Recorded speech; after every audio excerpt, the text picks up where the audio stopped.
मलाई चुनौती त्यो हाम्रो चुनौती। यो 5 वर्षलाई सामान्य अन्य चुनावहरूमा चुनिएको जस्तो सोच्नुभयो भने त्यसले अप्ठ्यारो परिस्थिति सृजना गर्छ। आदरणीय साथीहरू, मलाई थाहा छ राजनीति यसै गरी चल्छ भनेर कहीँ कतै मानिसहरू त्यही ढङ्गले दौडधुप पनि मैले गरेको कहीँ कतै देखिरहेको छु। राजनीति त्यसै गरी चल्नेवाला छैन। नथिङ, कुनै पनि चिज हिजो जस्तो चल्नेवाला छैन। काँचुली फेर्ने, सर्लकै काँचुली फेर्ने, सर्लकै काँचुली फेर्नका लागि भनेर नेपाली जनताले हामीलाई त्यो अभिमत दिएका हुन्। हामी कानुन बनाउन आएका हौँ। कानुन बनाउने प्रमुख जिम्मेवारी तपाईँहरूको काँधमा नेपाली जनताले दिएका हुन्। उनलाई थाहा छैन त्यो कानुन फेरेर उनको घरको बाटो बन्छ, उनको धारामा पानी आउँछ, बिजुली आउँछ, इन्टरनेट चल्छ, उनलाई थाहा छैन। तर तपाईँलाई थाहा हुनुपर्छ कुन धाराले कहाँ अड्काएको छ मान्छेको घरमा धारा आउनु, तपाईँलाई थाहा हुनुपर्छ, अध्ययन गर्नुपर्ने हुन्छ। त्यसकारण यसपटक यो शक्तिको दौड हो, यताउता यसलाई भनेर हुन्छ कि उसलाई भनेर हुन्छ कि यसो भेटेर गएर फोटो खिचेर हुन्छ कि यो पसल बन्द गर्नुपर्छ। म आज अलिकति त्यो कुरा गरिरहेको छु तपाईँलाई। एज अ लमेकर, कानुन निर्माताका रूपमा तपाईँको जिम्मेवारी, हाम्रो जिम्मेवारी अत्यन्त गहन छ। कयौँ पछिल्लो परिवर्तन संविधान कार्यान्वयन हुनका लागि समेत कानुनहरू बन्न सकेका छैनन्। संविधान निर्माण भएको यति लामो समयसम्म विभिन्न बाधा अडचनहरू भयो। तर नेपाली जनताले अब हामीलाई कुनै बहाना बनाउन नपाउने गरी दिल खोलेर स्पष्ट र लगभग 2/3 बहुमत दिएका छन्। अब के को बाधा, अब केले अड्काउँछ हामी? अब अड्काउने भनेको तपाईँ हाम्रो नियतले मात्रै हो। र अर्को कुरा, धेरै लामो अनुभव त मेरो राजनीतिमा रहेन। जति समय राजनीतिमा रहेँ सबैभरि विभिन्न किसिमका प्रहारहरूको सामना गर्नु पर्यो। त्यो पार्टी जन्मेदेखि यसमाथि प्रहार भयो। पार्टीको नाममा मुद्दा चल्यो।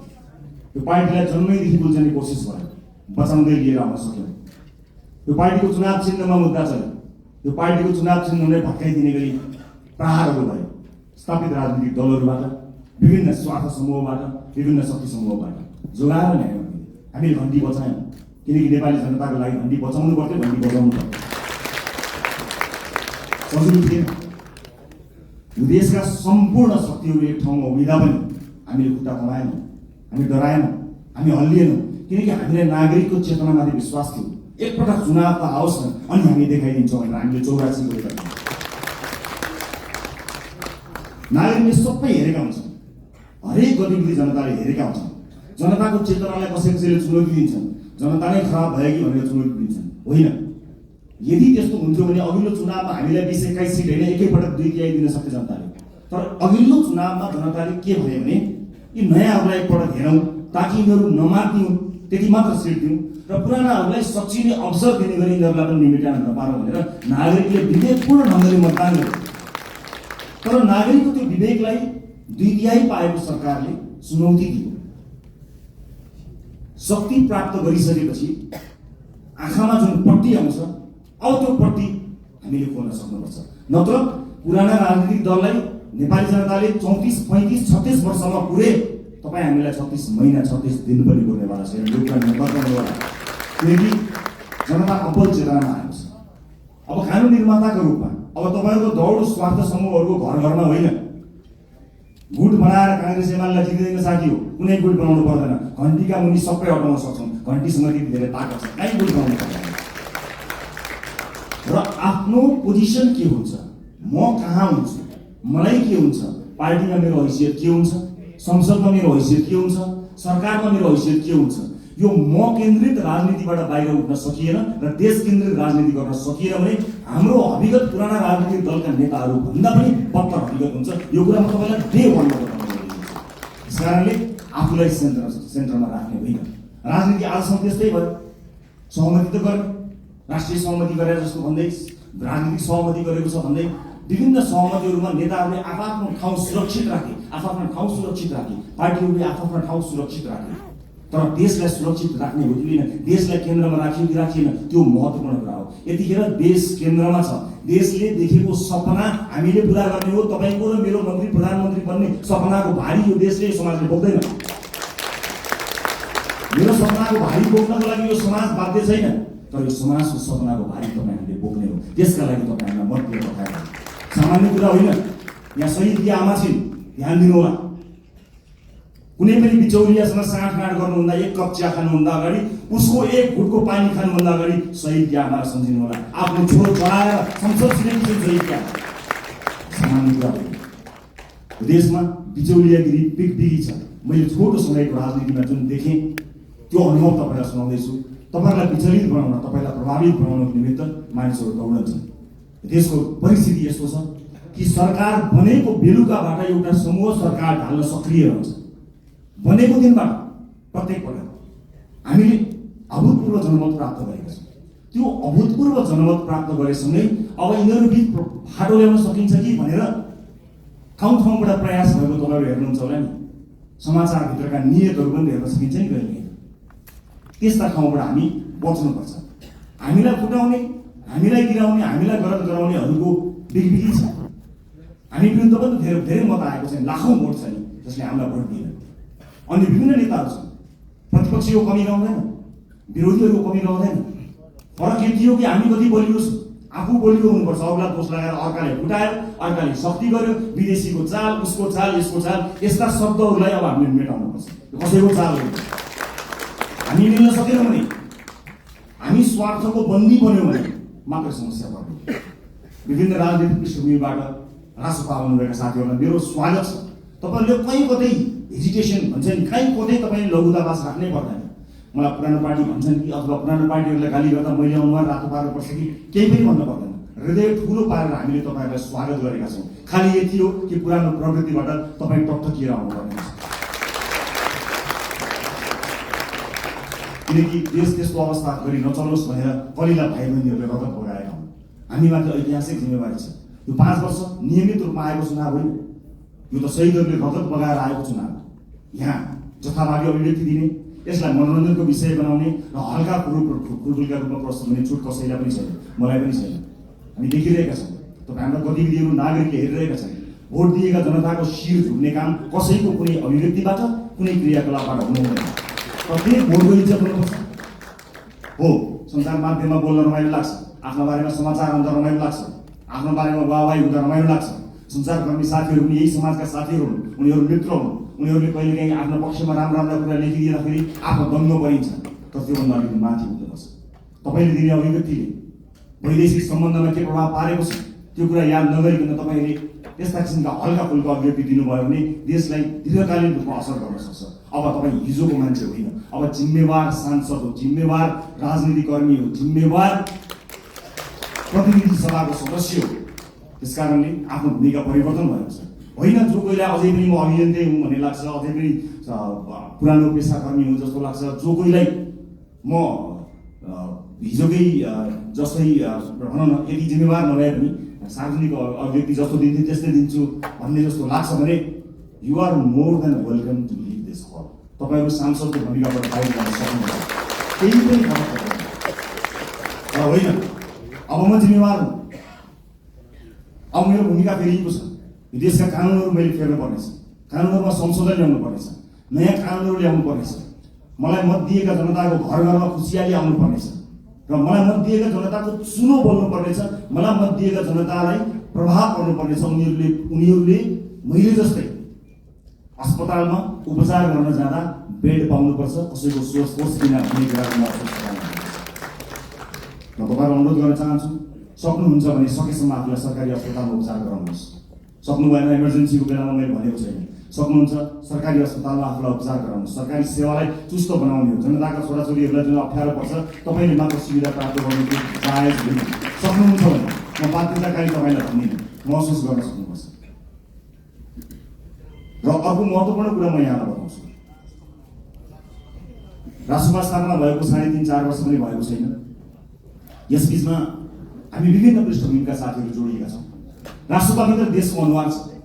अहिले जोडिएका साथीहरू यो देशको अनुहार, यही समाजबाट हामीले प्राप्त गरेका अनुहारहरू हो।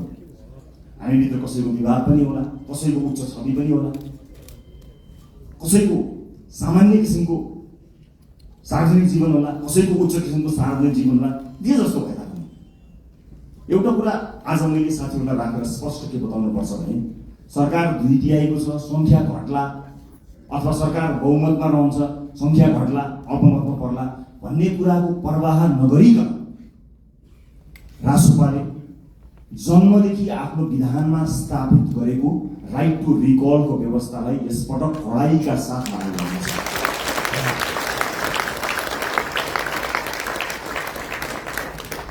एउटा स्वतन्त्रता हुन्छ, एउटा अनुशासन हुन्छ, एउटा फ्रिडम र एउटा डिसिप्लिन।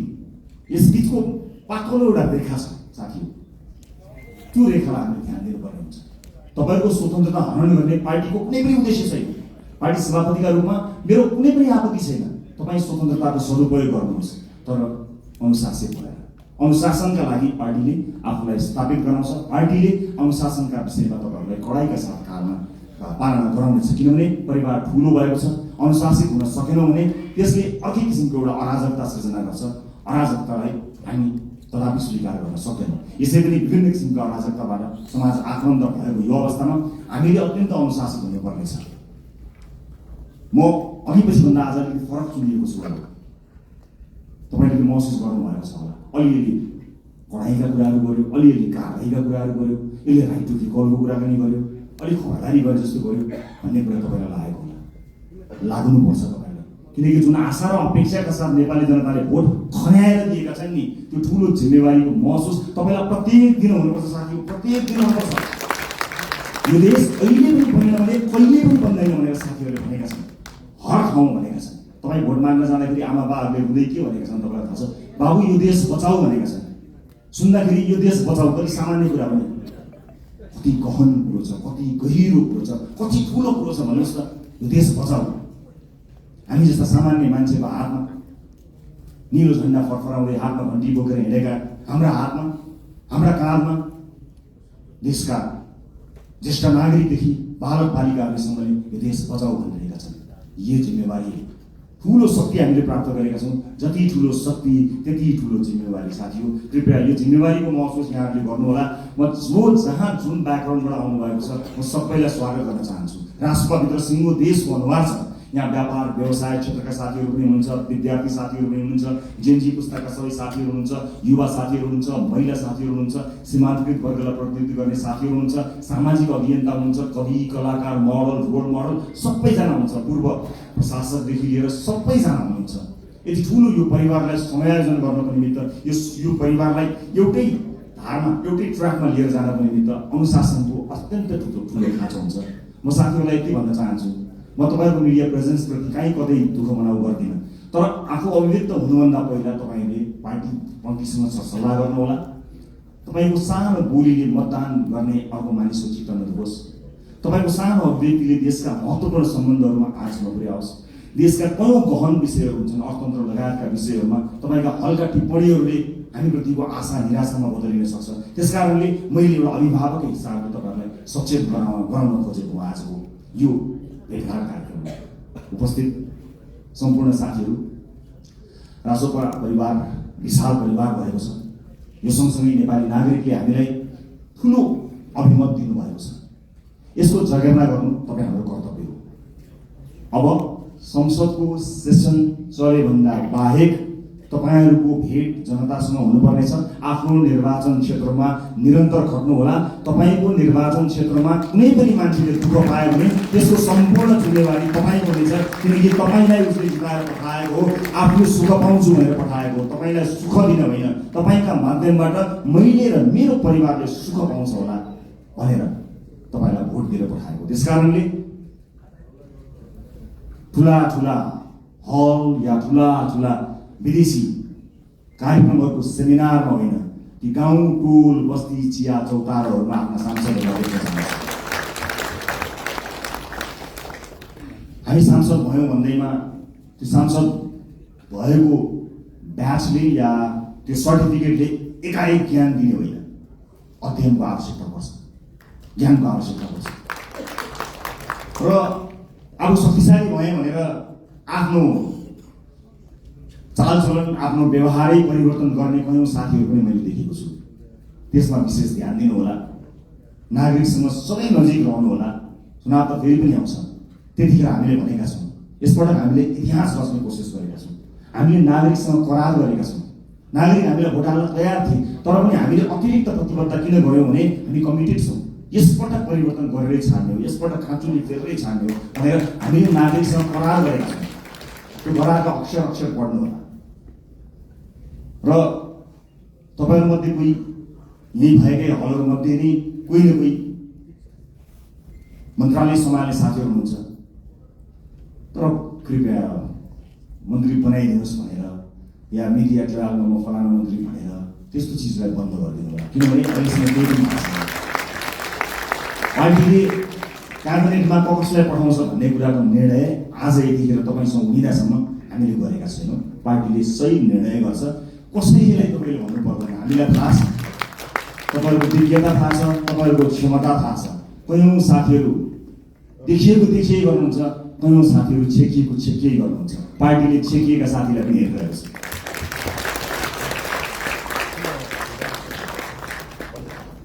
कहिलेकाहीँ कसैले जति देखाउँछु भने पनि देखिँदैन, कसैले लुकाउँदा पनि देखिन्छ। क्षमता भन्ने कुरा त्यस्तो हुन्छ। त्यस कारणले कतिपय अलि बढी चर्चामा आएका साथीहरू र चर्चामा आउन नपाएका साथीहरू सबैलाई पार्टीले हेरेको छ।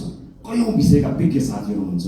म सञ्चारकर्मी साथीहरूलाई के पनि अनुरोध गर्न चाहन्छु भने सार्वजनिक चासो र सार्वजनिक छविमा आइसकेका भन्दा पनि राष्ट्रसभाभित्रका 100 विज्ञ साथीहरू यो हलभित्र हुनुहुन्छ। अलिकति क्यामेरालाई फोकस गर्नुभयो, अलिकति tilt down tilt up left right गर्नुभयो भने यो हलभित्र 101 विज्ञ साथीहरू हुनुहुन्छ है साथीहरू। त्यस कारणले आम नागरिकलाई ती साथीहरूबारे पनि जानकारी दिइदिनु होला है।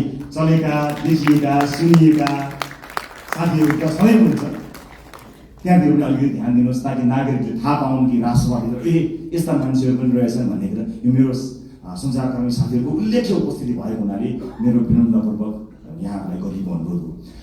अब म लगभग आफ्नो भनाइको अन्त्यतिर आएको छु। उपस्थित साथीहरू, चुनावमा हामीले अत्यन्त दुःख गऱ्यौँ। तपाईँहरूले मेहनत गर्नुभयो, परिश्रम गर्नुभयो। केही नयाँ साथीहरू, केही पुराना साथीहरू पनि चुनिएर आउनुभएको छ। अधिकांश धेरै सांसदका रूपमा नयाँ साथीहरू आउनुभएको छ। स्वाभाविक रूपमा के होला, कसो होला, कस्तो होला भन्ने कुरा तपाईँलाई लागेकै हुनुपर्छ। चुनावका बेलामा जुन मेहनत तपाईँले गर्नुभयो त्यो खटाइका हिसाबले त्यो मेहनत सायद नपर्ला, तर सोचाइका हिसाबले, पढाइका हिसाबले, अध्ययनका हिसाबले, रिसर्चका हिसाबले त्योभन्दा कम मेहनत गरेर चाहिँ परिवर्तन आउन सक्दैन। त्यस कारणले तपाईँको काँधमा अत्यन्तै ठुलो जिम्मेवारी आइपरेको छ। यसको महसुस गर्नुहोला। म फेरि पनि दोहोऱ्याएर भन्न चाहन्छु, संसारको कुनै पनि देशले बिरलै पाउने यो अवसर हामीले प्राप्त गरेका छौँ। आफ्नो देशको इतिहास आफ्नै हातले लेख्ने यो अवसर हामीले प्राप्त गरेका छौँ। भोट माग्दा हामीले आम जनतालाई के भनेका थियौँ भने यसपटक तपाईँले आफ्नो भाग्य आफ्नै हातले लेख्ने हो, इतिहास रच्ने हो 21 गते भनेर हामी सबैले भनेका हौँ। विभिन्न ठाउँमा विभिन्न साथीहरूसँग भेटघाट गर्दा म आफै पनि पुगेको र तपाईँहरूको हात समातेर भनेको म सम्झन्छु। हामीले भनेका थियौँ यसपटक आफ्नो हातले आफै इतिहास लेख्ने। आज म तपाईँलाई यो हलभित्र भनिरहेको छु, साथी हो, यो देशको भविष्य कस्तो लेख्ने तपाईँको हातमा छ, मात्र तपाईँको हातमा छ, अरू कसैको हातमा छैन। जनताले दिए तपाईँलाई, ल लेख हाम्रो भविष्य, ल रोक हाम्रा छोराछोरीलाई विदेश जानबाट, ल सृजना गरेर रोजगारी, ल बनाऊ बाटोघाटो, ल पुर्याऊ बिजुली, देऊ शिक्षा, देऊ स्वास्थ्य। जनताले आफ्नो गर्ने काम गरे, तपाईँको काँधमा आएको छ। यसबाट एकदमै धेरै रमाइलो यसलाई लिएर यसलाई चाहिँ उत्सवका रूपमा भन्दा पनि जिम्मेवारीको रूपमा काम गर्नुपर्ने यो गहन बेला तपाईँको काँधमा आइपरेको छ। त्यसैले म सबैलाई यसको महसुस गर्नको निमित्त हार्दिक अनुरोध गर्न चाहन्छु। म फेरि पनि भन्छु, यो सामान्य परिस्थितिले आएको होइन। भाइ बहिनीहरूले, ससाना भाइहरूले आफ्नो रगत बगाएर ल्याएको यो परिवर्तनलाई संस्थागत गरेर अर्को निर्वाचनमा कुनै पनि उम्मेदवारले भोट माग्न जान नपरोस्, हाम्रो काम बोलोस् भन्ने हेतुले तपाईँहरूले काम गर्नुहुनेछ। नजानेको कुरा सिक्नका लागि कहिले पनि अप्ठ्यारो मान्न पर्दैन। मैले अघि नै भने हामीले सांसदको लोगो लगाउने बित्तिकै, हामी सांसदको कुर्सीमा बस्ने बित्तिकै या संसद भवन छिर्ने बित्तिकै ज्ञान उहिरिएर हामी कहाँ आउने होइन। फेरि पनि मेहनत गर्नुपर्छ, फेरि पनि परिश्रम गर्नुपर्ने हुन्छ। कहाँ समस्या परेका छन् त्यसबारे ध्यान दिनुपर्ने हुन्छ। मलाई आशा छ यति प्रबुद्ध, यति क्षमतावान, यति युवा, यति समावेशी, यति धेरै साथीहरू एक ठाउँमा उभिँदा पनि यो देश बन्दैन भने, यति साथीहरू मिलेर पनि बनाउन सकिएन भने कसले बनाउन सक्ला? सक्छौँ, हामी गर्छौँ, हामी सक्छौँ, हामी गर्छौँ। अन्त्यमा यो देशको सबैभन्दा ठुलो समस्या मैले देखेको सामाजिक न्याय हो। सामाजिक न्यायका लागि लड्नुपर्ने हुन्छ। आम मानिसको आँखाले देख्ने विकास भनेको भौतिक पूर्वाधारको विकास हुन सक्दछ। ठुला ठुला बिल्डिङ, चिल्ला सडकहरू विकासका सूचक हुन सक्दछन्। मलाई सोध्नुहुन्छ भने मेरा लागि विकासको सूचक भनेको सामाजिक न्याय हो, सोसियल जस्टिस। जुन समाजमा न्याय छैन, जुन समाजमा विभेद छ, त्यो समाज मान्छे बस्ने समाज होइन। मान्छे बस्ने समाजका लागि हामीले मान्छे बस्ने समाज जस्तो बनाउनु पर्ने हुन्छ। सामाजिक न्यायका लागि अब तपाईँ हामीले पैरवी गर्नुपर्ने हुन्छ। राष्ट्रपाले चाहेर पनि कयौँ साथीहरूलाई जोड्न सकेन। हामी समावेशी हुन चाहन्थ्यौँ। हुन त तुलनात्मक रूपमा राष्ट्रपाले अन्य राजनीतिक दलभन्दा धेरै महिला साथीहरूलाई उठायो, तर यो पर्याप्त होइन।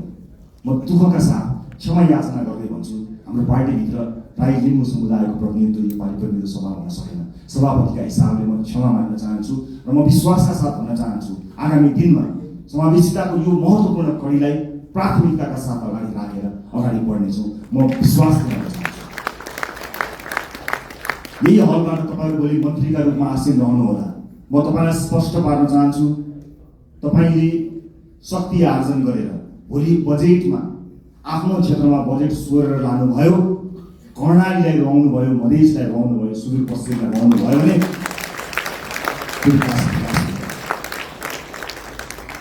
सिङ्गो देश विकास हुँदा चितवन अविकसित हुँदैन, मलाई थाहा छ। त्यसकारणले हाम्रो ध्यान सिङ्गो देशको विकासमा जाने हो, क्षेत्रगत कुरामा होइन। यद्यपि कतिपय क्षेत्रहरू अत्यन्त संवेदनशील हुन्छन्, कतिपय चिजहरू महत्त्वपूर्ण हुन्छन्। जिल्लामा कतिवटा पुल बने, मैले कतिवटा पुल लिएर गएँ, मैले कति किलोमिटर बाटो आफ्नो क्षेत्रमा पिच गरेँ भन्ने कुराले तपाईँलाई कीर्तिमानी बनाउँदैन। मैले अघि भने जस्तै कर्णालीमा बाटो पुग्यो कि पुगेन, कर्णालीमा अस्पताल बन्यो कि बनेन, कर्णालीमा सुत्केरी आमाले बाटोमा मृत्युवरण गर्न पर्यो कि परेन, मधेसमा शिक्षाको उज्यालो पुग्यो कि पुगेन, स्वच्छ खानेपानी पुग्यो कि पुगेन, बालबालिकाहरूले पोषण पाए कि पाएन। विकासको सूचक हो। तपाईँ हामीले सोचेको विकास यही हुनुपर्नेछ। अर्को पटक मैले चुनावमा बाटो लगिनँ भने, मैले अर्को पटक चुनाव जित्दिनँ भनेर तपाईँले आजदेखि लाग्नुभयो भने मैले फेरि पनि राइट टु रिकलको व्यवस्थाको बारेमा सम्झना गराउनुपर्ने हुन्छ। साथीहो, एउटा चुनावबाट अर्को चुनावका लागि होइन, एउटा पुस्ताबाट अर्को पुस्ताका लागि लडेका हो। अर्को चुनाव जितौँ नजितौँ त्यो सरकारको विषय भएन, तर अर्को पुस्ताले हार्नु हुँदैन। साथी, धेरै पुस्ताले हारिसकेपछि हामी एउटा आशा अपेक्षाको दियो बाल्न सफल भएका छौँ। यसलाई निर्णय नदिनु होला। सभापतिका रूपमा म तपाईँहरूसँग सधैँ छु। म लोकतान्त्रिक पद्धतिलाई विश्वास गर्छु। वर्तमान व्यवस्था, वर्तमान संविधानप्रति प्रतिबद्ध छु। शासकीय स्वरूपमा सामर्थ्य पुग्दा केही न केही सुधार चाहिएको छ भन्ने कुराको हामीलाई हेक्का छ। तर वर्तमान व्यवस्था, वर्तमान परिवर्तन, वर्तमान संविधानप्रति हाम्रो प्रतिबद्धता डगमगाएको छैन, डगमगाउनेवाला पनि छैन र यहाँहरू पनि त्यसलाई डगमगाउन दिनु छैन भन्ने मैले विश्वास गरेको छु। इतिहास रचनामा एउटा मान्छे, एउटा नेताको हात हुँदैन, एउटा पार्टीको हात हुँदैन। इतिहासको कालखण्डदेखि यहाँसम्म विभिन्न पुराना राजनीतिक दल र नेताहरूले त्याग र तपस्या गरेर आज हामीलाई यो दिन ल्याउनु भएको छ। उहाँहरूका कयौँ व्यक्तिहरूप्रति हाम्रो प्रश्न हो, तर इतिहासले उहाँहरूले दिनुभएको योगदानलाई नजरअन्दाज गर्ने, त्यसलाई अपमानित गर्ने हक हामी कसैलाई पनि छैन। म ससम्मान इतिहासमा उहाँले दिनुभएको योगदानका लागि उहाँहरू सबैलाई स्मरण गर्न चाहन्छु। पुराना राजनीतिक दल, पुराना सम्पूर्ण नेतागणहरूलाई म यही मञ्चबाट धन्यवाद दिन चाहन्छु र म यति भन्न चाहन्छु, इतिहास तपाईँले लेख्नुभयो, भविष्य हामी बनाउँछौँ। हाम्रा अभिव्यक्तिहरूमा कुनै पनि राजनीतिक दल र विपक्षीहरूप्रति कटाक्ष भयो भने त्यो अनर्थ हुन जानेछ। आज विजयको उन्मादमा हाम्रा समर्थक साथीहरूले विजयी भएका कारण, अत्यधिक मत आएका कारण विपक्षीहरूप्रति विभिन्न माध्यमहरूमा, सञ्चार माध्यम लगायत सार्वजनिक माध्यमहरूमा जुन ढङ्गले अभिव्यक्ति दिइरहनु भएको कता कता देखिएको छ, त्यो कदापि स्वीकार्य छैन। विजेता हुनुको अर्थ जिम्मेवार हुनु हो, विजेता हुनुको अर्थ छाडा हुनु होइन। विजेता हुनुको अर्थ विपक्षीहरूलाई कटाक्ष गर्ने अधिकार प्राप्त गर्नु होइन, त्यो लोकतन्त्रको चरित्र होइन। त्यसकारणले हामीलाई माथि धेरै आरोप लागेको छ। आज तपाईँहरू सबैलाई साक्षी राखेर म यो आरोपलाई खण्डन गर्ने जिम्मेवारी तपाईँको काममा पनि बाँड्न चाहन्छु कि रासोपालाई प्राय अराजक छन्, रासोपा समर्थकहरू अत्यन्त धेरै असहिष्णु छन्, सामाजिक सञ्जालमा गाली गलौजमा उत्रन्छन्, व्यक्तिगत गाली गलौजमा उत्रन्छन्, छुनै हुँदैन, बोल्नै हुँदैन, गाली गरिहाल्छन्। त्यस किसिमको एउटा छवि बनेको छ। म सम्पूर्ण समर्थक साथीहरूलाई बताउन चाहन्छु, अब त्यसबाट बाहिर निस्कनुपर्छ। राष्ट्रपाले प्रशिक्षण गर्न पाएको छैन। 3 वर्षमा आक्रमण झेल्दै आएको राष्ट्रपाले आफ्ना सदस्य साथीहरूलाई राम्रोसँग प्रशिक्षित गर्न पाएको छैन। तर यही समाजका पात्रहरू भएको हुनाले तपाईँले समाजका विभिन्न तह तबकामा लिनुभएको प्रशिक्षणले तपाईँको व्यक्तिगत आचरणलाई देखाउँछ। त्यसकारणले सम्पूर्ण राष्ट्रपा समर्थक साथीहरूलाई म जिम्मेवार भएर अभिव्यक्त हुन सामाजिक सञ्जाल, सामाजिक प्लेटफर्महरूमा, सार्वजनिक प्लेटफर्महरूमा अत्यन्त जिम्मेवार भएर प्रस्तुत हुनको लागि अनुरोध गर्न चाहन्छु। यो राष्ट्रपाले जितेको होइन, यो देशले जितेको हो। हामीले प्रमाणित राष्ट्रपाको माध्यमबाट देशले जितोस् भनेर आम नागरिकले हामीलाई भोट दिएका हुन्। त्यसकारणले यो जित केवल राष्ट्रपा समर्थक, राष्ट्रपा भोटरको मात्र होइन, यो जित सम्पूर्ण देशको हुनुपर्नेछ। त्यसका लागि तपाईँ हामीले काम गर्नुपर्नेछ। अबको 5 वर्ष सहज हुनेवाला छैन। हिजोका सांसदहरूको जस्तै गतिविधि या हिजोका मन्त्रीहरूको जस्तै गतिविधि र तिनै निरन्तर त्यही चिजको निरन्तरता यो हो भन्ने जो कोहीलाई परेको छ भने कृपया त्यो होइन। अति संवेदनशील समयमा अत्यन्त धेरै मेहनत गर्नुपर्ने समयमा हामी उभिएको हुनाले फेरि पनि तपाईँहरूलाई मेहनतका साथ अगाडि बढ्नको लागि म हार्दिक अनुरोध गर्न चाहन्छु। अन्त्यमा निर्वाचन जित्नका लागि पार्टीका विभिन्न तह र तबकामा रहेर काम गर्नुहुने सम्पूर्ण साथीहरूलाई म धन्यवाद दिन चाहन्छु। समानुपातिक साथीहरूलाई कतिपय मानिसहरूले तिमीहरू समानुपातिक हो, प्रत्यक्ष होइनौ भनेर अलिकति फरक ढङ्गले हेर्न खोजेको देखिन्छ। म त्यसलाई विभेद भन्छु। म त्यस्ता विभेद पार्टीभित्र नहोस् भन्ने चाहना राख्न चाहन्छु। चाहे प्रत्यक्षमा रहेका हुन्, चाहे समानुपातिकमा रहेका हुन्, सबैले आफ्नो भूमिका र जिम्मेवारी निर्वाह गरेका छन्। कतिले चुनाव जित्नका लागि भूमिका निर्वाह गरे भने अब संसदमा गएर ती साथीहरूले आफूलाई अझ बढी अब्बल प्रमाणित गर्नुहुनेछ। हरेक पेसा, व्यवसाय, क्षेत्र, लिङ्ग सबैको प्रतिनिधित्व गरेर विशाल राष्ट्रपा परिवारमा आउनुभएका तपाईँ साथीहरूलाई सुपर लास्ट एउटै कुरा के भन्छु भने हामी समय र परिस्थितिले एक ठाउँमा जोडिएका हौँ। हामी यो राजनीतिक दल थिएन, हामी यहाँ गोलाकार हुने थिएनौँ भने अलग किसिमका मानिसहरू थियौँ। हाम्रा साथीभाइ अलग थिए, हाम्रो सङ्गत अलग थियो, हाम्रो काम अलग थियो, हाम्रो पेसा अलग थियो। तर परिस्थितिले हामीलाई यहाँ जोडेको जोडिसकेपछि एज अ टिम प्लेयर एउटा सामूहिक खेलाडीका रूपमा तपाईँ हामीले काम गर्नुपर्नेछ। व्यक्तिगत रूपमा कसैको आचरण, बानी व्यवहार, स्वभाव हामीलाई मन पर्नु नपर्नु बेग्लै कुरा हो। तर यतिखेर हामीले हेर्ने भनेको देशको संविधान हो, संसदको नियमावली हो, पार्टीको विधान हो।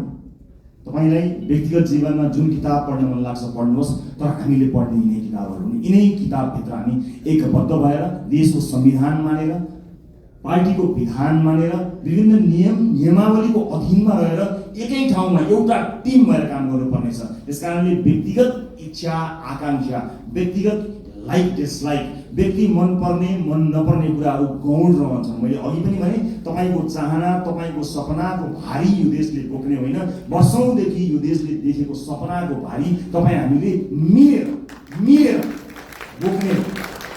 कयौँ व्यक्तिगत जीवनमा मन नपरेका साथीहरू पनि कता घुम्दै फिर्दै यहीँ आएर ठोकिएका पनि हुन सक्दछन्।